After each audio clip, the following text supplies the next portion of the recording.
Hello, hello, and welcome to another edition of Maximum Growth Live. I'm your host, Jayrune, CEO of FirmFlex Social Media Marketing for Lawyers, as well as Ruane Attorneys, a civil rights and criminal defense practice in Connecticut. With me, as always, my friend from Blue Shark Digital, that SEO firm down in the D.C. area, as well as Price Benowitz, the D.C., Maryland, Virginia, Dubuque, Iowa, Chicago. How come you got to go west there, Seth Price? That's Seth Price over there, folks, and he's here with me. How are you doing this week, Seth? Doing well. The weather is sunny, a little nice breeze. I am, we're going to talk today about knowing Atticus and figuring out what drives you, and the fact that I'm able to work outside every day for this winter, and the kids are zooming from here. It's been a nice push. It's hard. Some days hard to get yourself motivated. It's been a good change of scenery. Yeah, I was actually looking last night at starting to, wrap my head around the idea of taking a vacation, thinking, okay, vaccines are coming, people are starting to get shots, I'm going to start to travel again soon, hopefully this summer, where can I go? And then I was like, I don't like the cold right now because it's like 16 degrees here in the Northeast, and I was like, what if I just drive to Florida right now? Can I get a house on Airbnb or VRBO, and I can, find some place where it's 75 degrees and warm and sunny, and I almost got up this morning and said, get in the car, we're leaving. But just wasn't meant to be. Instead, I'm going to spend my afternoon here with you. But we have a great show today, Seth. We actually have a twofer. We have two guests coming on the show today. Tell us a little bit about, I know you mentioned at the top of the show about it, talking with Atticus, but tell us who our guests are. Well, look, we have one of the principals from Atticus, Steve, and Craig Goldenfarb, who's been a sort of friend of the show and member that we've known for quite a while. Craig has been both a student for many years, several decades, as well as an instructor there now. And I thought it would be great to have that perspective. We have Atticus has been around for a while. They have a number of one-day seminars. I took one of those a number of years ago, an exercise getting you to sort of inspire how to double your revenue. And then they have quarterly coaching. It's one of the sort of well-established coaching programs out there, and to have that two-for opportunity where we can get perspective of student and teacher. Really looking forward to it. Yeah, it's interesting, and this is something that has nothing to do with Atticus, but just the overall coaching in general. I'm starting to come around to the idea that a coach can help me move my business forward, but I always see this is sort of an oil and water type of thing. There's a conflict, and I'm going to ask you to help me work through it over the next couple of weeks, Seth. In that, I'm not wealthy. I'm secure, but I'm not wealthy. And if I were to say, take thousands of dollars and go with a coach, that's thousands of dollars I could put into pay-per-click and get new cases from. And so I'm in this situation where it's like, I know if I put in $5,000 into pay-per-click, I'm going to generate and I'm going to get money out of it. Whereas I think one of the reservations I've had for years has been, if you put money into coaching, are you going to see something out of it? What I'm learning is that the coaching can really help you steer all the other things. So it may not necessarily be dollar for dollar return, but it can be lifestyle. It can be formatting the foundation of your business and formatting it. And so there is a return there. It's just not direct, put dollars in, pull the trigger, and, pull the handle and dollars come out type of thing. What are your thoughts? No, and look, I think for you in particular, it's a false dilemma, right? Because the answer is you're spending as much as you want on pay-per-click, and there's clearly resources if you chose to do so for that. I think that the issue that some of the people who are earlier on there were moments along the way where they really were decisions being made about how much do you have for marketing. And I think that while there are many legitimate coaching programs out there, and Atticus, I know, for example, has a higher and lower dollar depending on where you are on the curve, that you do have to be cognizant early on about not draining yourself, that you could become the best coached group, but if you don't have the resources and the marketing, you're not going to get to that next level. Which comes first? I'd like to think that you're now at the point where you could have both. Maybe. Who knows? I could be. We're going to find out, folks. I mean, that's really what this is all about. Maybe. That's a great place to be. But the other thing, Seth, is I got you coaching me every week, so that's one of the things. You'll be my coach, my sensei, whatever you want to call it. And maybe this is why we do the show. Why we've talked about it for years, but we're so frugal that we would sit there and push each other, But look, I think that what we've seen out of this series, week after week, and I'm excited to see these and a few more to come, has been that each one has a different sort of philosophy, mode. Some people probably better at different stages of people's growth, some better for different practice areas than others. But it's been fascinating to just sort of compare and contrast all these different, I wish if this had a production value and we could do it as a reality show. Imagine if we could take one lawyer and put them to each program and check in with them every quarter to see how they're doing. I mean, that would be fascinating. Like you could A/B test, but this is going to be a treat today. This is a solid group that does a lot with mindset and with sitting down with a lot of sort of forcing you to think about what you want and then putting things in place to get you there. So really looking forward to this discussion. Okay, so what we're going to do, folks, right now is we're going to take a quick break. You'll hear from our sponsors, and then when we get back, we'll have Craig Goldenfarb, Steve Riley from Atticus, and we'll talk more about how Atticus and how Craig, especially, who is not only a coach but also a student, has adapted to this new world, and I'm really looking forward to that. So stay tuned. We'll be right back with this edition of Maximum Growth Live.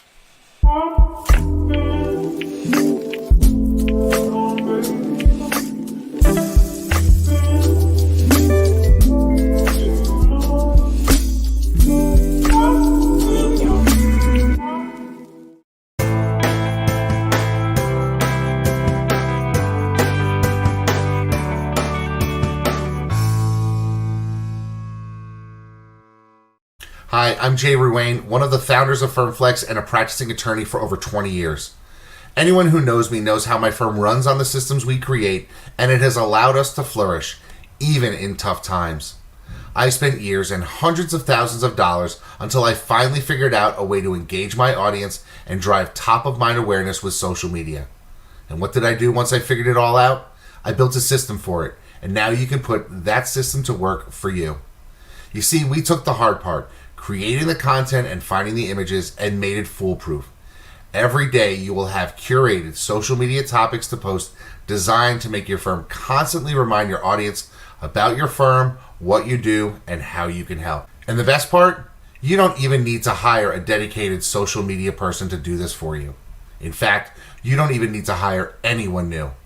We designed the system to make it easy for you to delegate to your receptionist, assistant, or paralegal and have them execute solid social media for you in just 5 minutes a day. It's like having a content writer, researcher, and graphics designer at a fraction of the price it would cost to hire in-house. Sign up today for the Social Super System and start building your brand where your clients already are, on social media. In this world today, if you want to grow your business, you want to grow your firm, you want to take on more cases and make a bigger impact, you have to have a digital blueprint. Statistically, throughout the time that we've been working with Blue Shark Digital, our law firm, the Atlanta Divorce Law Group, grew over 1,400%. They truly understand where we're headed and how we want to get there. I have a team in Blue Shark Digital that I feel like has my back.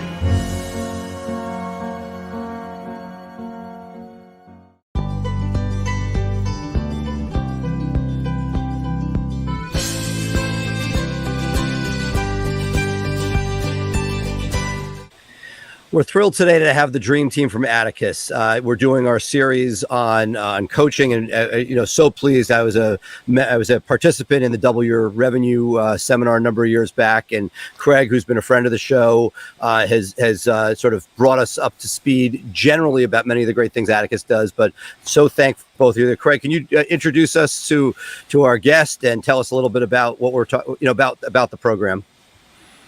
Sure. My name's Craig Goldenfarb. I'm a personal injury attorney in beautiful West Palm Beach, Florida. And I've been a practicing plaintiff's attorney for about 25 years. And maybe almost 20 years ago, I started with a company called Atticus that's based out of Orlando, but has clients from the entire country. And Atticus has really helped me change my life and change my law firm by really focusing on treating your law firm like a business. one of the co-owners and one of the lead teachers at Atticus is here with us today, Steve Riley, who runs the course that I'm a member of. And I also run a course with him for plaintiffs' attorneys. So I've known Steve for many, many years and have a lot of respect for him. And his company is called Atticus. And I've been involved with a lot of coaching programs. And frankly, in my opinion, they're really the best in the country. Thank you, Craig. Thank you. It's great to be here, guys. Thank you. It's good to see you again, Seth. Well, when looking at coaching at law firms, law firm people, you graduate law school. We talk a lot on the show that they don't teach you in law school the elements that are needed. Talk to us in general about your thoughts on we say that we don't know what we don't know. You see that all the time. What are the different steps you think people should be going through when evaluating what they need coaching in? It's a great question. Craig, you want to go first? Or you want me to take a swing at it? I'd like you to. I mean, you have more experience with hundreds or thousands of lawyers than I do. Probably the biggest thing for me, Seth, is getting lawyers to appreciate they may have fantastic legal skills, but to actually grow a practice, what they're going to need is the business skills. And the legal skills are distinct from the business skills, right? And a lot of times we get them as lawyers collapse. We think they're one and the same, that if you're a great lawyer, that should make you a great business person. It really doesn't. And this is where the really smart lawyers get very confused and very frustrated by the not so bright ones that turn around and focus on the business skills. So I usually tell lawyers, you don't have to be really remarkable on the business side. You just have to be about 20% better than your competitors. And so as a rule of thumb, there are probably 4 critical business skills that lawyers miss. Number 1 is time management and focus management.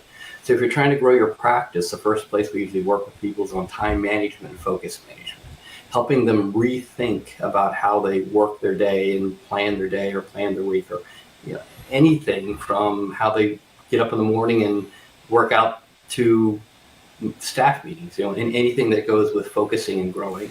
2 is client development. How do you get great clients, great cases in the door? 3 is finding, training, retaining great team. And 4th is really cash flow and profitability. So if you're looking at there's need to know to grow, those are business skills. We assume that when we start working with somebody that they're good on the legal side, and that's the assumption. They're good on the legal side, they can afford to work with us, so they're good enough to be there. But with us, it's always about the business skill, number 1. And then there's the hidden thing that you said really well, Seth. You don't know what you don't know. And part of that's what we like to call, not we don't, but it's a theory of psychology called metacognition. And metacognition has to do with thinking about how you think. And so this is where most lawyers don't do well. They're really great analytical thinkers. And that's what coaching does well. It helps you kind of reflect and look at thinking about how you think about things. And that's probably the biggest challenge, is that we're really blind to the business skills and blind to how we think about the business skills. And we're really not only not taught that, but if you go into the legal industry, it's almost discouraged, frowned upon to publicly discuss business elements of the practice of law. So that would be my kind of my foundational response to what coaching is and how coaching looks to lawyers. What do you see generally as the sort of biggest holes in the portfolio of skills when people come to you? That's a great question. That's a great one. So it depends where their income levels are at. And so it really depends where their income levels are at. So if you got a lawyer that's probably making $100,000 or less, their whole lack of time management, whole lack of client development skills is where we try and focus. So you got a lawyer who's making $100,000 or more in net income, then we focus differently. Then you have lawyers that are making $500,000 million in income, then we focus completely differently. So the blind spots really come at different levels of income, different levels of performance. I would say if I had to summarize one of them, just how to think about it, would be appreciating that you do have a blind spot. And like you said at the beginning of the podcast or video cast, you don't know what you don't know. And usually it's arrogance. Usually as lawyers, we're somewhat insecure creatures, and we cover up insecurity with arrogance. So we assume that we can work our way out of certain holes, work our way out of certain problems by being smarter than the next guy or gal. And that's not the case. It's usually a different set of skills, not intellect that you need. It's a whole skill set, not really raw intellectual talent.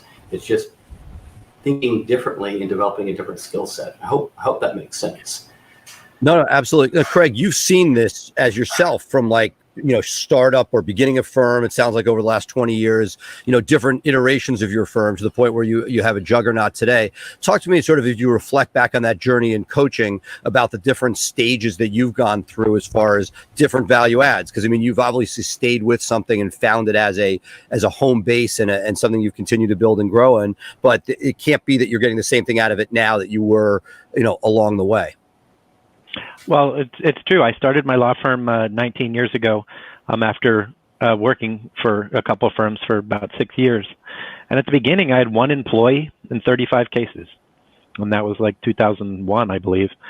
And as I developed, I realized that I really enjoyed learning how to be a leader, learning business skills. And Atticus kind of defines a spectrum that on one side, you could be 100% CEO. And they call that entrepreneur. And on the other side, you can be 100% lawyer, and they call that technician. Now, the job of Atticus or of any coach is to really figure out where their client belongs in that spectrum of whether they want to be me, which is I haven't practiced law in 10 years. I'm just a CEO. So that's 100% entrepreneur on one side. Or whether you really just want to do law 100% of the time, and then, frankly, you should just be working at a law firm, and you don't need Atticus because you're a lawyer. But most people want to be somewhere in the middle of that. Most people like cases, like dealing with clients, and they want to be maybe 50-50. And to figure out where you belong on that spectrum, and whether that spectrum, where you belong on that spectrum, may change over time. So I started out that I wanted to stay being a lawyer a little bit. But about 10, 12 years ago, I realized my best skills that I wanted to develop were as a leader and as a business person. And I went crazy. I went 100% CEO. And Atticus doesn't force you to do that, but I found out that's what I was happiest doing. I want to be a CEO. So now when people ask me what I do for a living, I'm the CEO of a law firm. I don't even say I'm a lawyer anymore usually. And so if you can figure out where you belong on that spectrum and what makes you happy, then you can work to get there. And that's what really Atticus has helped me do, is discover where I want to be. Well, let me ask you. So ironically, I sort of fall into the Craig camp as far as like managing a firm without, having a caseload myself. Jay is one of those classic examples of stuck in the middle. He's scaled an incredible firm, but we talk about this all the time on the show, but he still, we're still is in court multiple days a week. How do you sort of as a coaching program, because part of it is finite. If you were trying to maximize revenue for Jay, my guess is you'd have one piece of advice versus listening to what somebody actually wants, because Jay keeps telling me he loves the idea that he's still in court X amount of time. How do you balance sort of maximizing revenue versus what somebody, at least at that point in time, professes to want? Steve, that's questions mainly. Lots of questions mainly. So probably with Jay, what I would do is have him, we have a tool that we call our focusing system inside our community. It's called the Great Migrate Life. And so with Jay, I'd probably sit him down and say, let's plan out the next 10 years of your life and really tell me what a great life looks like. And so I'd work with him from a big picture perspective, saying, Jay, where do you see yourself in 10 years, And what do you want your life to look like in 10 years? Everything from health to family to key relationships to finances. And then we would work in a 90-day window to build that. So we would get you there in 90 days. So part of it's that paradox of thinking big and working small, daily improvements, Kaizen, how do I improve this daily? But most of the time, the lawyers, what they really lose, Seth, is their why. And so part of that is getting them back to the heart of why are they getting up and building what they're building. And some of them are like Craig, where they're CEOs or entrepreneurs, and that's a fantastic skill set. And some of them are pretty good trial lawyers, or they like going to court, and consequently that's their skill set. So we support that. So I work with people like Craig on one hand, and then on the other hand, I work with 2 or 3 of the lawyers that rank top 100 in the country as trial lawyers. And they don't see themselves as CEOs. They see themselves as trial lawyers. And so they see themselves as, they're all graduates of Jerry Spence's trial college, and they all want to be great trial lawyers. So we help them kind of balance that. And so in there are different strategic approaches for that particular goal set or mindset that the lawyer is looking for. So I typically don't try, and nor do any of our coaches, try and jam somebody in one particular curriculum or one particular direction. We try and get them to learn some foundational skills, foundational time management skills, foundational hiring skills. But at the end of the day, it's really their great life, and all our job is to do is kind of help them dream it, envision it, build it, and find the resources and capabilities to do it. And really, for me, it's a real privilege. I get to work with really remarkable people on a regular daily basis. They're up to different things, and they're fascinating. They whether they're building a law firm that's got a couple hundred employees and they're in the CEO role, or whether they're trying a multi-million-dollar med mal case that's got a lot of money on the line and represents a family of a brain damaged infant, which is pretty catastrophic, is really what their passion is, what their skill set is. So I don't really, Craig, you can probably see this in all the diversity. So the community, we probably work with about 600 different firms actively. And so the different communities inside our community, it's neat to watch how they develop. It's neat to watch how they support each other. It's neat to watch the skills that they have. But while they're all very similar, they're all very unique. So I don't know if I'm answering the question as it relates to Jay. So I would take Jay and just say, Jay, tell me what 10 years from now, what would a really great life look like to you? Like what would just really inspire you and excite you? And then let's work in a 90-day window. And every 90 days, we're going to get together either in a group format or twice a month on the phone and talk through how are we doing? How's the vision looking? And 50% of the time, you're doing a great job. And 50% of the time, you're reacting to like, oh, good Lord, I had 3 people quit. I'm having internet issues. I'm having tech issues. How do I fix this? And so part of it's triaging and helping them keep the wheels on the wheels on the car, and other times it's helping them build a roadmap. So it's a pretty cool thing. I spent 10 years as a trial lawyer, so I'm a recovering trial lawyer. I always joke with Craig, I said I'm a recovering PI lawyer. And so when I talked to Craig, I started having withdrawal symptoms. I started going, man, I really missed that. I missed the mediations. I missed the hearings. I missed the negotiations. I miss it. And then other times I'm completely blissfully happy doing what I'm doing.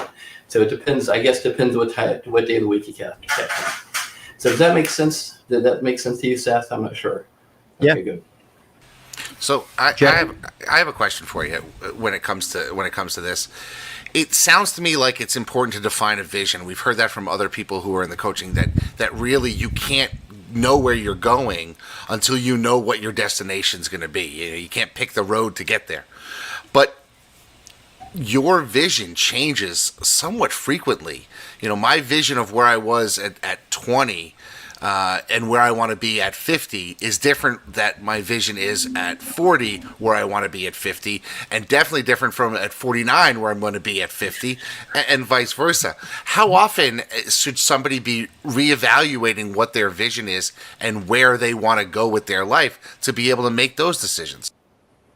It's a great question. I try and force our clients into reevaluating it every year. And when I say force, I try and get them to sit down for a couple hours and do a significant revision of this. Is this your great life? Is this what it still looks like to you? I personally rewrite it monthly. I personally spend about 2 to 3 hours monthly revising it, looking at it, making sure I'm still on course with my values and what my vision looks like. And one of the things, you nailed a really important issue, is that, if you're 50 and you're listening to a 30-year-old on what you're, because the 30-year-old wrote the goals, right? It was the 30-year-old wrote the goals when you probably just had a baby and were starting the practice. But a 50-year-old's got some experience and different perspective on relationships and different resources, different capacities, different finances. You have a completely different perspective of the world. So the opportunity to redefine and re-choose is something I like to see people do annually. And one of the things that happens over time is lawyers will start with an achievement mindset, where they're like, if I achieve this, I'll be happy. And somewhere along the way, they mature. And I use that word on purpose. They mature and start seeing achievement as a byproduct of living a great life, not necessarily being the great life. And so sometimes they get achievement and happiness confused. If I achieve this, I'll be happy. If I achieve that, I'll be happy. I'll achieve this, I'll be happy. And they actually, most lawyers and most human beings actually don't really have great skills on developing happiness, developing joy, developing gratitude.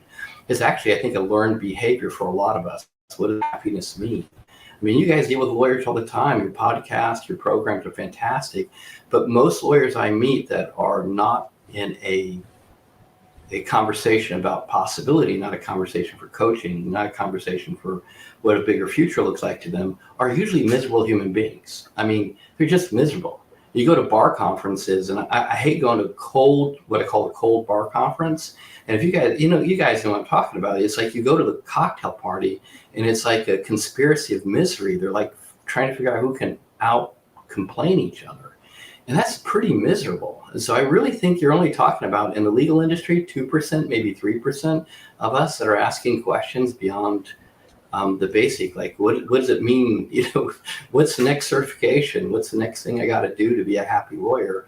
And the truth is that we have to spend some time kind of really asking the question, what's a great life look like? What's a great life look like today, not just a year ago? So there's a lot of elements of it. So I really think personally, I think for me, I usually rewrite it and get in touch with at least once a month and review it once a week to make sure I'm on course. And it's not something that I think I do casually. It's something I'm very purposeful and intentional about to make sure I'm acting in alignment with what little time I have, that I'm doing the most effective, not efficient, but most effective things for my life, for my family, and for my company, for my clients. So it is a fantastic question. I think you're constantly revising and re-asking, is this the true north for me? Is this what a great life looks like? So I have a follow-up to that then. One of the biggest challenges, I think, for a lot of lawyers in our audience is they tend to be drinking from a fire hose. They've got all their family stuff going on, all their practice stuff going on, trying to build their business and that type of thing. And there comes an issue in just trying to accomplish all that needs to be done. I'll tell you right now, taking 2 or 3 hours a month I have 4 kids under 10. I have my business. I have a second business that I'm operating. Trying to find 3 hours to myself to sit down and contemplate what my vision is, it would seem almost impossible. What one tip can you give our people out there when it comes to time management that they can take from this conversation and say, I'm going to be able to do better at this in the month of February 2021 and going forward? That's a fantastic question. I would say a 15-minute a day focus. Just 15 minutes a day. And Peter Drucker, in his book, The Effective Executive, said something really profound. He said, if you're really wanting to be effective at being a great executive, just focus on 3 things. Just focus on 3 things that day. And so really for me, if you could spend 5 minutes, 15 minutes would be a luxury of saying, what are the 3 most important things? And the tough part is you got to decide. And this is why so many lawyers struggle with this because,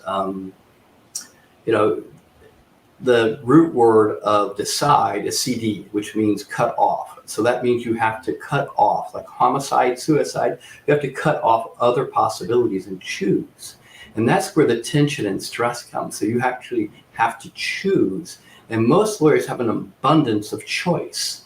And that's the challenge. You have too much to choose from. You're at a buffet of opportunity, and you have to really, truly ask yourself, what today, with the time I have, is the 3 most important things I have to do? And for you with the kids, it may be being home at 4:30.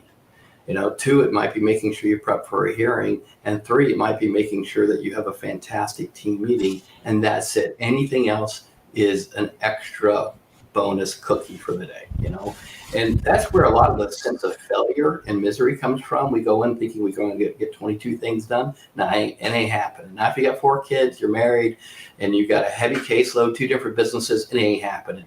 You got about 15 minutes to make a call, what are the 3 most important things. And most of us are doing that in the shower or in the bathroom or driving to work on an elevator. And those 15 minutes is a sacred space to get your stuff together for that day and say, seriously, of everything I got going today, these are the 3 things that will make that day great. And I got to get my head on right. Because most lawyers are calendar driven, not focus driven. And they're not cash flow driven. They're not opportunity driven. They're task driven. So those 15 minutes, fantastic question. Those 15 minutes are probably the most precious decision-making 15 minutes of the day. And I would fight for them every single day. Just give me 15 minutes. That's all I would ask. You envision that before the workday? Is this something you do when you first wake up? Is this something you do once the workday starts? I do it right when the workday starts.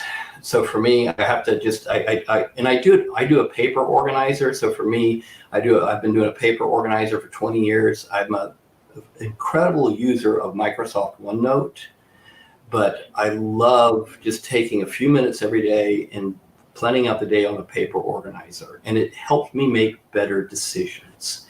And so it's just me. I have a little bit of attention deficit disorder. I'm easily distracted by email. I'm easily distracted by texts. So for me, just a 15-minute window at the beginning of the day, after I've kind of taken all the input from all the different sources and said, these are the big three for the day, that would be a fantastic 15 minutes. So that's when I do it right. I got a question. Coaching is something we talk about a lot. And Craig, I'd love to hear your perspective because you've seen it from both sides, right? You've been sitting in the classroom as a student. Now you're as a teacher. And I know that with an Atticus, you have a sort of a more junior track and a more advanced track. The question I have for you, Craig, is what have you seen, having sat in these classes and now been on the other side? What makes somebody more likely to be able to engage and utilize the teachings within the program? And what are some of the things that you see that people come in with unrealistic expectations or whatever it is? What makes somebody succeed? What are the things that sort of, if you're crowdsourced, the ones that didn't make it and weren't able to excel under the coaching model? I think it's 100% mindset. And if you come in and, Atticus calls it whether you're coachable or not, it's just like an athlete. You go into you were great in high school, you're great in college, but then you go into the NFL and you're a rookie. And if you're not coachable, then you're going to have problems developing. And most of us lawyers, we know we're smart. We think we're better than everybody else. And we may not be coachable at the outset. And, at this point in my career, I'm 50. I've been doing this 25 years. I'm, middle-aged guy. But I still just am so eager to learn from others, despite my success and the size of my firm.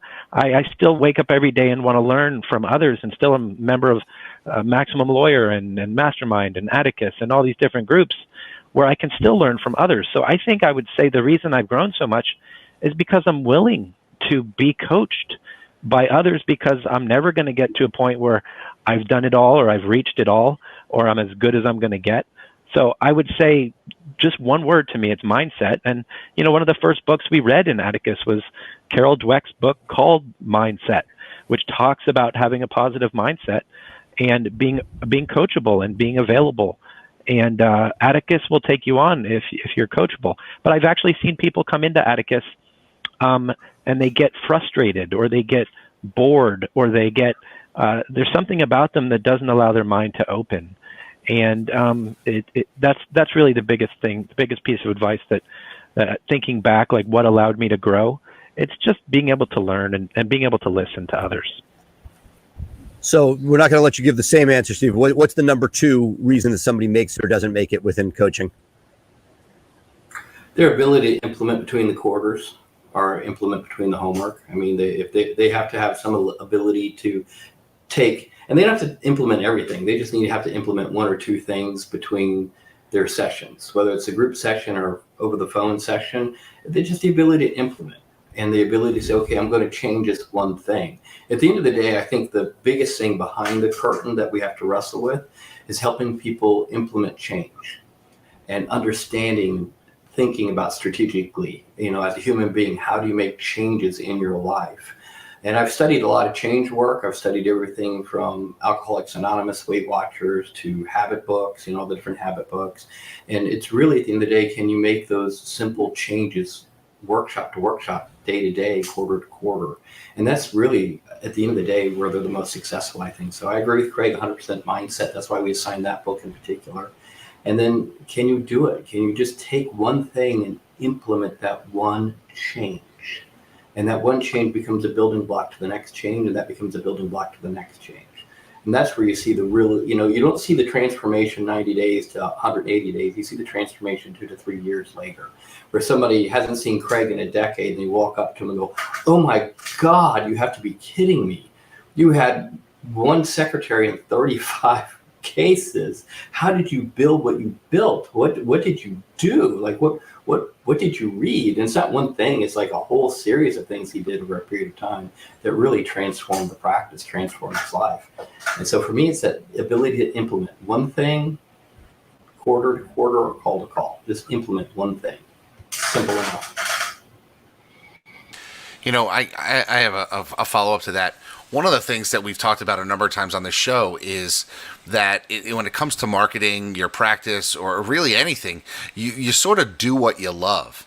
And what I'm curious about is what happens when that person comes to you and says, "Hey, I'm willing to give you money to coach me," but you just can't get them motivated to do what is necessary to make those leaps and make those changes. Is it a heart-to-heart to them? What should we be saying to those people who are part of some of these communities, like Maximum Lawyer and that type of thing, who profess that they want all these changes, yet just simply won't take those next steps? Is all hope lost? Or is there a way for them to bring somebody in to help them do the stuff that they don't want to do? Is that, what do you do in those situations when, for example, I have a father who I've been in practice, and Seth knows the travails that I've had. I've had a father who's been in practice since the mid-70s, and he wants nothing to do with business but to be a trial lawyer. And trying to pull him towards something over the last 2 decades has been extremely difficult. And there's a lot of lawyers out there who may be the business-minded one of their partnership, but the people that they're with are not. How do you get that to work when they come to you? It's a complicated heart-to-heart conversation. And so I think you said it really well. There's a lot of father and son and father-daughter and mom and daughter teams that we've worked with over the years, where we've had to help it's usually the younger one, kind of like you, that's more business-minded, entrepreneurial, and the older one's kind of set in their way. So in that particular example, it's a lot of heart-to-hearts over time. Keeping in mind that the fragility of the relationship, how important it is for the parent-child relationship and partnership. So keeping in mind how do you get to the core heart-to-heart conversation. So that's usually how we do it. We just spend a little bit of time, engage in conversation, listen a lot, and try and build a firm where we take the talents of both and have them both run on mutually powerful tracks, but not mutually exclusive tracks.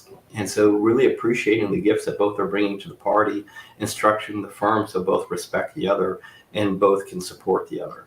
So it's not an easy thing to do. That's why, that's more of a very carefully crafted conversation and negotiation over time. Really being respectful of both parties, being respectful of what they've accomplished. And I've seen that probably, 10 times where we work with firms, a good 10 times, where we've had the senior lawyer who's technically brilliant, and then the younger lawyer who's gifted entrepreneurially, and help them come to an understanding. In fact, just dealt with one of our clients who built a fantastic firm, and dad is now officially retiring in his early 70s. Got another firm in Orlando where mom was a founder, and she's officially retiring at age 78. But during the time period we were working with both firms, tremendous growth, just explosive growth, and respectful conversations supporting the relationship between the parents. So it's very, not to be snarky about it, but it's very carefully done, because there's a lot at stake. Very, very, very, very complex relationships. There are a lot at stake. And some of them we haven't had any in poorly, but I've seen some people in those relationships poorly in those scenarios, just poorly done. And I think the handful of times I've seen people kind of clumsily do it. In fact, one of our competitors was a partner with their father, and they couldn't make it work with their father, left and set up a coaching company. And I think it was because they just couldn't figure out how to make the relationship work. They just couldn't make it work, and they tried to do it themselves. Usually you can't. That's where you got to bring in a third party. You can't. There's just too much in the way. You can't see the forest through the trees. You've got to bring in a third party. So that's each one of the cases that have been successful that I can think of off the top of my head were ones where we worked with the family and we kind of carefully worked through it. And you had to do some archaeological digging about past-based conversations, get them out of the way, and build a really solid foundation for the future. So, fantastic question, very complicated. Hopefully I answered it the way you were looking for that. Yeah, you did. And it's interesting, for a person like myself now who runs my own firm, Craig runs his own firm, it must be somewhat easier to sort of identify vision and that type of thing. I'm wondering, Seth, have you and David sat down, written out what your vision is and exchanged them to see if there's overlap, if they agree with each other? Because it would seem like something that if you do have a partner, that's something that you should be doing tomorrow, if not this afternoon. But because it would seem to be it's easier. Funny. I have a partner who loves the practice and less loves the business and operations side. And it's ironic because we did a pretty darn good job. We've been buddies since college, went to UPenn together, and then GW Law. So we've known each other since 87. And even when there's stress or strain in a business relationship, we've been able to fight through it. COVID has probably been harder than most things in dealing with it, because many of the things you referred to early in the conversation about what you want sort of have morphed during COVID, and what's important to you and your perspective on the world and the elections and all these things have definitely put strain. But in our remaining time, I'd love to come back to both you guys, but start with Craig, talking about, you've been on one side of the table as a student. What surprised you most now that you have, you're on the other side of the table, and things that, you took for granted because you've come along, and all of a sudden, to a certain extent, I don't want to say it's jarring, but you're dealing with people with issues that are several steps behind where you are now. What are some of those eye-opening things that you sort of realizing, things that you take for granted now as the entrepreneur lawyer that other people have to sort of come to terms with on that journey? Well, part of it is the development of your leadership skills and your impact on others. And, the bigger my firm gets, I'm a mid-sized firm. I have 60 employees, 10 lawyers now, so pretty big. But I realized, after I got to about 10 employees, the importance of how I affect everybody in my office. And that my goal, like Steve said, was instead of making my one of my most important things, just these goal-based metrics, which I do, one of the other things I focused on was developing myself as a person and as a leader. And I felt that if I did both at the same time, which is I established metrics and numbers to reach, which I'm militant about, but then also established my trajectory as a person and as a leader, then I realized that you can really, win friends and influence people, as Dale Carnegie said, and grow your firm through who you are as a person, and that people will follow you. And I have 60 people right now that will never quit. Craig, we have no understood, but isn't it daunting when you take the person you're coaching now? How do you deal with somebody? Yep. I get it. You have that now. Take yourself back. Now you have a student. They show up at Atticus day one. They're sitting in front of you. They don't have any of that stuff. It's a daunting thing. How do you start putting that together so that they can be on that path? Because it's great to see the success story at the end of 20 years, but there's probably a lot of heartache and hard work with Atticus and others along that way. What are some of those first steps that you have to sort of bring people into the fold in order to get them there? Well, it's what Steve said. It's getting to the root of who they want to be and what their goals are. And once you tap into who a person wants to be, and somebody might want to be in some certain way. They want to be the best trial lawyer in the world. They want to be the best businessman in the world. They may want to be the best husband in the world. Once you tap into somebody's passion or somebody's skill set, then the rest can follow. So if you get someone who's recalcitrant or who really doesn't want to follow any advice, it's like a teacher trying to teach a student. You gotta tap into something.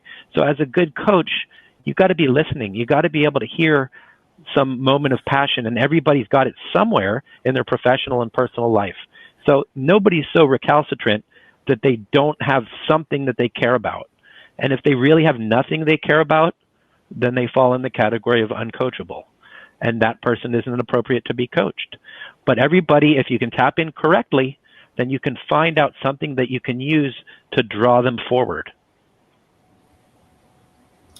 It's a great question, Seth. The flip side of that is finding the lid.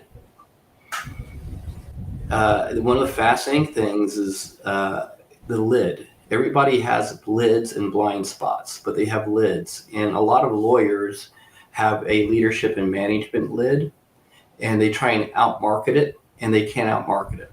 And so it's the management and leadership that caps the growth, not the marketing. And so helping them identify and see the lid in what might be available for them becomes the biggest aha for a lot of lawyers. And you can't tell them, dude, that's the lid right there. This thing we're talking about, this is a lid. No, you have to approach it very gracefully and with a little bit of patience, and have them have an aha moment, because you can see it. You guys know what I'm talking about. You've met people where you're like, oh, good Lord, we've had this conversation a half dozen times. But until they have an epiphany of their own, where they're like, I just had this amazing insight. If I could just be a better leader, I could probably expand my staff from 10 to 60. Because most lawyers can't grow between probably 6 to 10, maybe 14 people if they're a charismatic manager. That's their lid, their ability to manage. When I had a PI firm, that was my lid, 14 people. I couldn't get beyond that because I couldn't figure out how to manage 14 people. And that's what got me into this business. I left PI thinking PI sucked.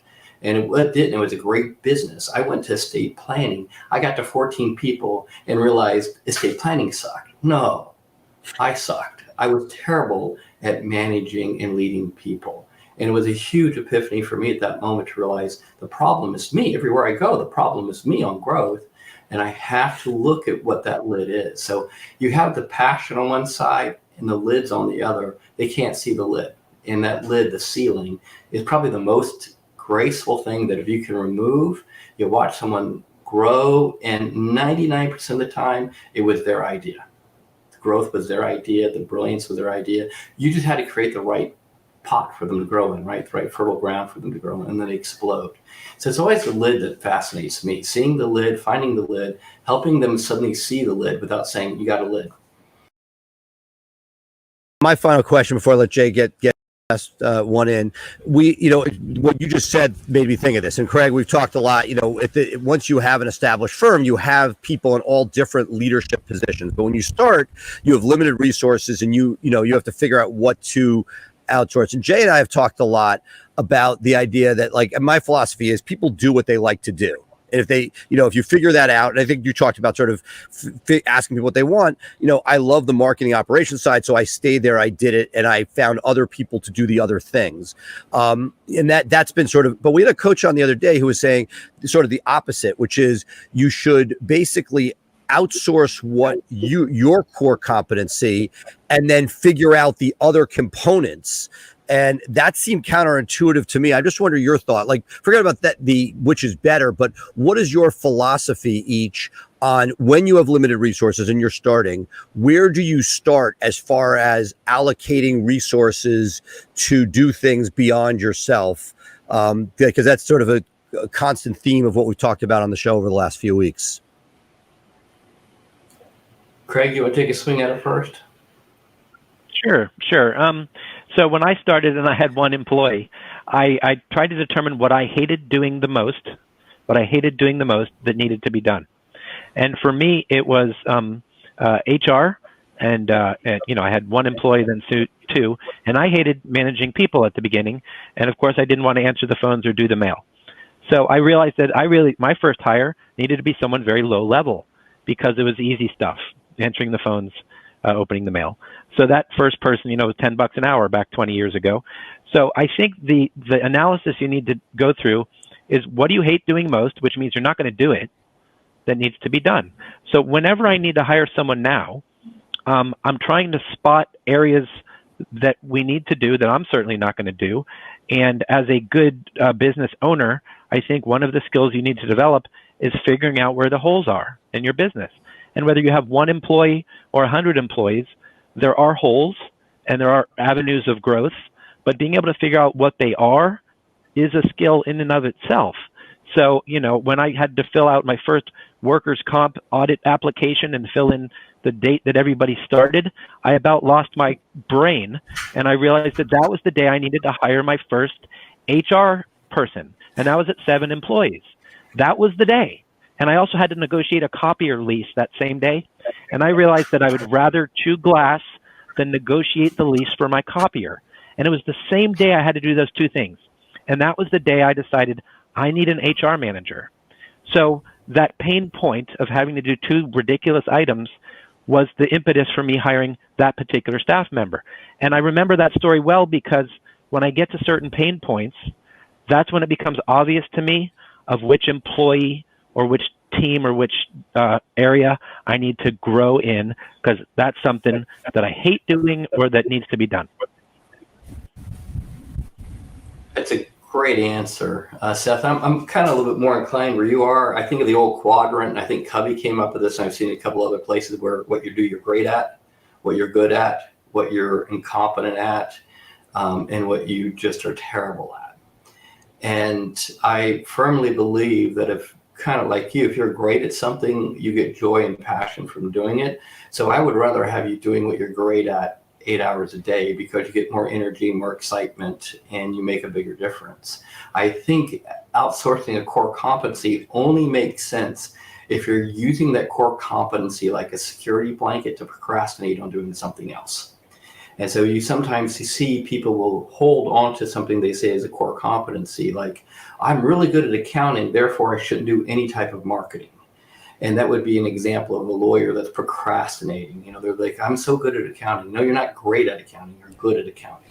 So what are you really great at? As a lawyer, you're great at meeting clients, maybe trying cases, developing great relationships, analyzing cases. You're not good at figuring out the HR form, negotiating the copier lease or any of that stuff. And a lot of lawyers are afraid to invest in people. That's one thing Craig's done brilliantly. Craig's not afraid to invest. And Craig's not afraid to risk money. He's not afraid to invest. And like the people are spending time with you guys, and I really appreciate the invitation, being grateful to be here, they've invested time. And the funny thing is, lawyers, we only have time and money to invest, right? No lawyer's got a plethora of either money or time.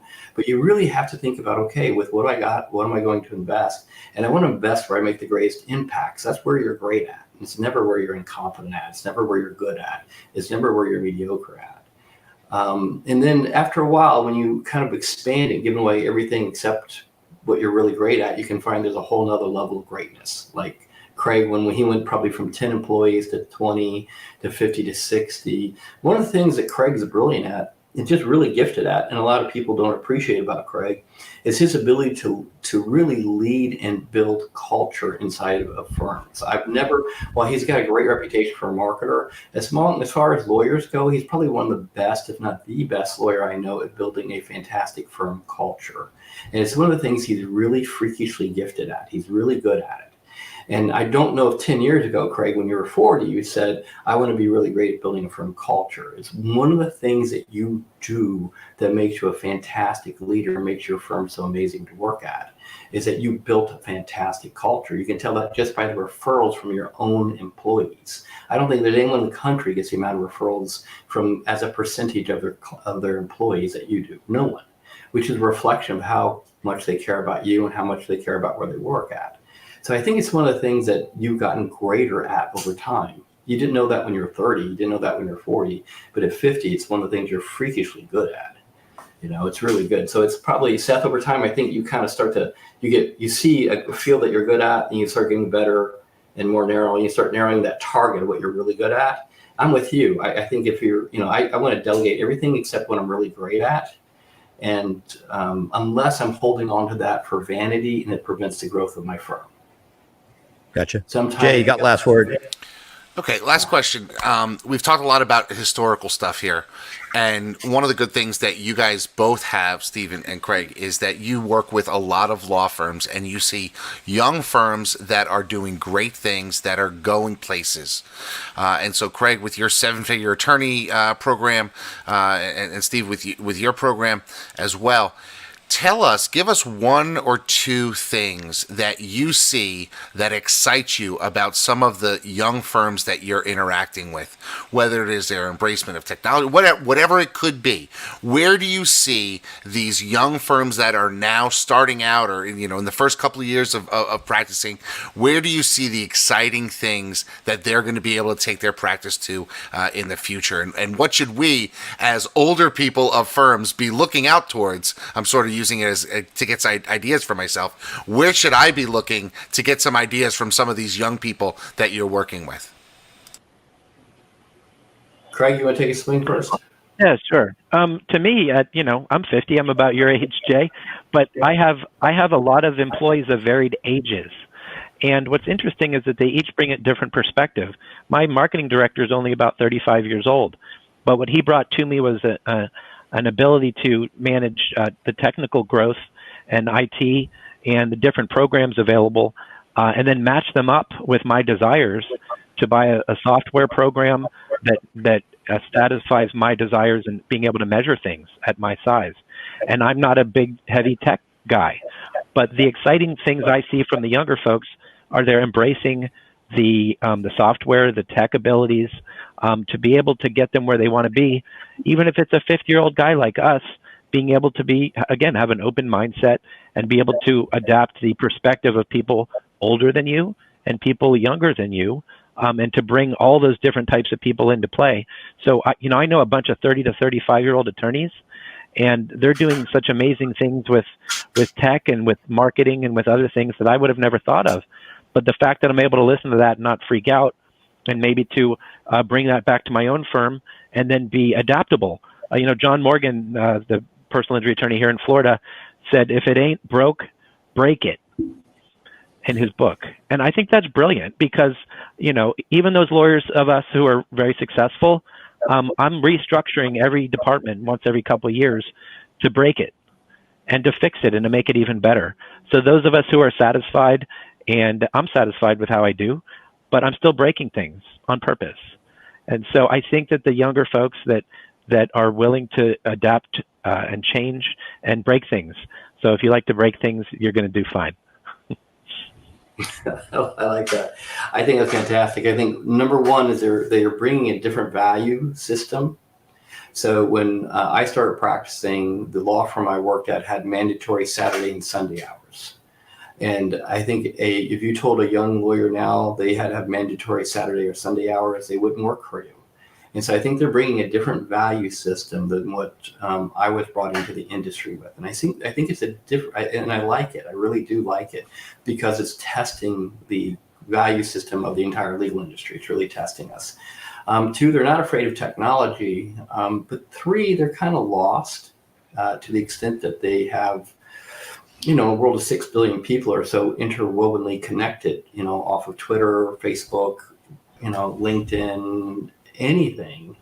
The fighting for being significant in a world where you feel insignificant is a challenge for them. And they're looking for leadership from older lawyers. They're not going to find it in the bar associations. They're going to find it from people like you and us, where they're trying to look, what does it look like to be a great attorney? Not just financially, but to actually contribute to your clients, contribute to your team, contribute to your community. And I think they're coming in a little lost, trying to figure out who is living with some type of value system that they can align with. And they may not call it a value system they can align with. They're just trying to figure out where they fit in a pretty botched up legal industry. The industry is pretty botched up. So they're really trying to figure out where they fit. So when I see them, they kind of come in a little lost. They're not really sure where they fit. And when they connect with somebody like Craig or you guys, it connects powerfully. They understand there's a value system there that they can plug into. Not afraid of technology, but I think they're afraid of being insignificant in a pretty large world. And it's for a lot of the younger lawyers, they feel somewhat lost, I think. That's what I see. So helping them find a path and a plan and a direction, a sense of meaning inside the practice is a pretty critical thing for, I think, the entire industry. So before I forget, I just want to thank you guys for the invite. Seth, it was great to see you. Jay, it was great to meet you. Craig, thanks for letting me come out and hang out with your friends. I greatly appreciate it. And thanks for doing the great work that you guys are doing on Maximum Lawyer, helping lawyers. It's fantastic. You guys are kicking ass and taking names. It's great to see. So thank you for doing the work that you're doing. I really appreciate it. That's great. Well, thanks for being here, and we can't wait to continue the conversation. Have you guys back at some point. Thank you. Thank you. All right, folks, we'll be right back with more of Maximum Growth Live.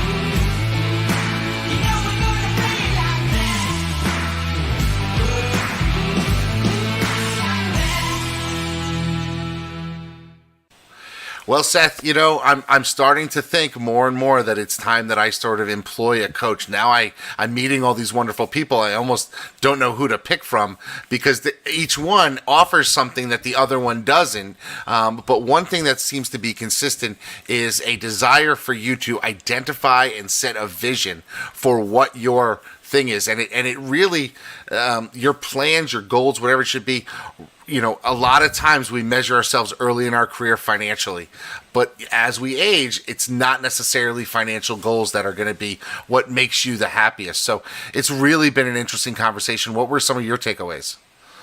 No, I think that to see the contrast of our two guests, and this is the piece that in any consultative sale. And I see it at Blue Shark, that figuring out what somebody's end goal is. It's not a widget. The lawyer coming for coaching, it's not one size fits all. It's very personal. And, as you discussed during the interview, you have certain family issues that you are dealing with in this. And until you figure out not only what drives people, but what some of their obstacles are, that sort of upfront discussion, not just getting people into a funnel, but figuring out what's right for them. Because if you do that, just like in any other area, like, take the digital side, if I figure out what drives people, what they need, the likelihood of success a lot greater. And clearly that's the case with these guys. It's interesting. I've had this conversation with a number of my younger lawyers that are in managerial positions, and they say, Jim, he's 72 now. He should just retire. And I keep saying he's never going to retire. Like I came to that realization a decade ago. It's time for you to wrap your head around it because it's just not happening. We have to build a practice that includes him because he did create, the foundation of it, and allow him to do what he wants to do because, folks, he's not going away. He doesn't want to. He loves this stuff. I don't. Right.